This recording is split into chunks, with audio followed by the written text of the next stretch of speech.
Welcome back to Blossom Schoolhouse. Today's video is all about spelling. Teaching spelling and learning it as well can be very overwhelming. So I thought I'd create this video, share some of the things we have used for spelling in the past, and most importantly, what we are currently using and really enjoying for spelling in our own homeschool. I hope this video is helpful. I will leave as many links as I can, and as always, thank you for watching. So we're talking about spelling today, and the first thing I'm going to do is just show you and talk through some of the things that we have used in the past. So we've used lots of workbooks, these being the most recent. These were quite good actually. They have the word list down the side that they trace, they write it once and they write it again, and then here is like a sort of spelling test page.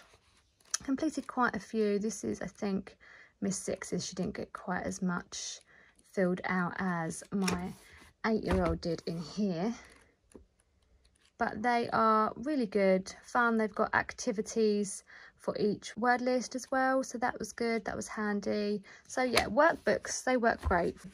Our curriculum always has spelling woven into the course, so we use the good and the beautiful, and they have spelling in all of their language arts curriculum. They have just brought out a brand new edition of this language arts course. So this is the 3rd edition. They've just done a brand new one. But as for this particular edition, the spelling moved a little bit too fast for my 8-year-old. She struggled to keep up with the spelling words. They were a little bit tricky for her. Spelling's not her strength. And she would have the targeted spelling words in her independent work and also in the lessons as well, and it just moved too fast. It would move on to a new set before she mastered. So we always knew we needed to add extra spelling practice into our days and not just rely on the language arts curriculum itself. So that is when I added in these. Now these are really cool. They've worked really well for us actually. They're just on Amazon. They were cheap. They're wipe clean, so they just read the word, then they write the word, and then they cover the word and write it again without looking. So these are like, this is card 1. These are very easy, and then it moves on to different words to spell. So what I did was put a card each in the girls' pencil boxes, and in the morning time they would just get it out and have a read, a write and a spell, and then at the end of each week, or maybe at the end of a couple of weeks, I would see if they'd got them all right, and if they did, I would give them the next card. So they worked really well. It's not a huge variety of spelling words, but it's definitely brilliant for beginning with. And what we plan to do for this coming school year is this. So I'm going to talk you through and show you inside what we are using for spelling this year. So I purchased this just recently, the complete graded spelling list for years 1 to 6. It is jam-packed with spelling lists. There are even extra words at the bottom of each list. And I've just basically started at the beginning with especially with my 6-year-old. I try and mix it up and put some harder ones in there for my 8-year-old too. And it does have the extra words at the bottom. So we are just simply using spelling books just like this. And I will just call out a spelling word out of here. I'll call it out and they'll spell it. And then what happens is I will check their answers. And if they've got anything wrong, or for example, put a letter the wrong way around, we do what I call rainbow writing. So to make spelling fun anyway, we use gel pens. These are glitter gel pens. And they will then write the word correctly with a different colour pen for each letter. So I'll give you another example. Here are some that were wrong, and here they are written correctly in rainbow writing. So this is just a way to make spelling more fun, and it also seals the correct spelling in their minds a little bit more. They're having to think about it a little bit more and using the different colours.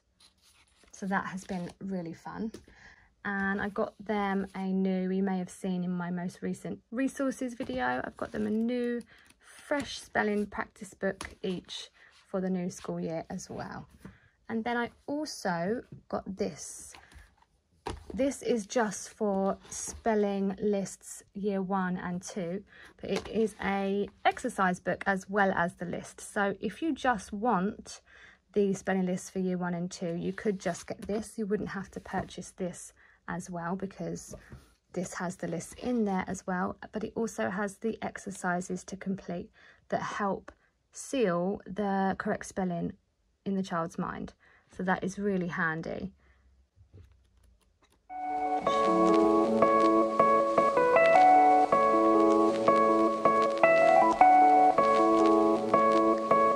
So that's that book too. They do have, I believe, the exercise books for the other spelling lists as well. So if you wanted to add those in, or you just wanted some other years, that could work as well. So that is our plan for spelling. As I mentioned, we use the Good and the Beautiful for language arts, and they do have spelling in their course books. But for us, especially with my 8-year-old who finds it a little bit trickier than her other subjects, we are going to do everything we can to help her practice and improve. So that is why we have our whole little pack here ready for spelling. How I've been doing this just recently is in our morning time. We do our morning readings, our family worship and devotional, and the girls do their calendars and morning menus. They do their handwriting. Then I will get this out, hand them their books, and just go to the next list that we are working on, read it out to them, and they will write out their spelling words. So we don't spend an awful lot of time, just 10 minutes or so. This has been working really well for us, so I'm excited to keep this up and keep using these for spelling this school year. I particularly love keeping our books and resources for a particular subject in these plastic tubs. I'll leave a link for this one, and we also use larger ones for our science curriculums and things like that. I'll leave a link for those too, but they are so handy in protecting the corners of the books, which get damaged really easily, and also just keeping everything in one place and easy to take around the house and use where you want to. I hope you enjoyed this video and that you got some tips for spelling. It's not the easiest of things to teach. It can be quite daunting, especially if a child is struggling, but you've just got to research, find things that work for you, for your child, and it's just about repetition. And that is what we plan to do with this. I hope that you enjoyed this video, and as always, thank you for watching.